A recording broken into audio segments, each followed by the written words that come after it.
Alors, le PEL, c'est avant tout un état des lieux de ce qui est existant sur la ville de Rezé en termes d'activité, en termes de partenaires et en termes de chiffrage.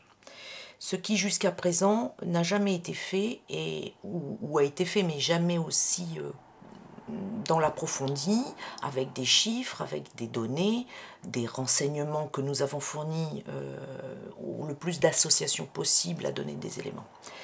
Ces données vont nous servir pour mettre en place des activités futures, nous, amicalistes. Le PEL va nous permettre de pouvoir mutualiser le matériel avec d'autres associations. Le matériel, mais pas seulement. Les mentalités, les échanges, on discute bien d'un projet global et commun, mais avec les partenaires sociaux différents. C'est-à-dire que nous, on va pouvoir s'adresser au lycée, on va pouvoir s'adresser aux écoles, on va pouvoir avoir des locaux, on va pouvoir effectivement s'impliquer plus encore en avant dans la vie participative avec toutes les autres associations. Ça, c'est un intérêt fondamental pour nous.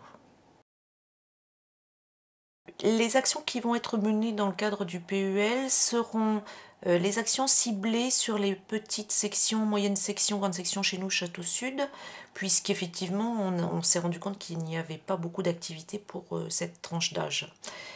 Donc, atelier d'anglais, atelier d'éveil musical, atelier de lecture de contes pour les tout petits. Pour ce qui est du grand enfant, mais du très très grand enfant aussi, les parents, on va mettre en place un café culture qui aura lieu le samedi matin ou le samedi après-midi, avec cette fois-ci des échanges culturels, tradition maghrébine, japonaise, j'en passe, puisque nous avons un petit peu toutes les nationalités représentées à Château Sud.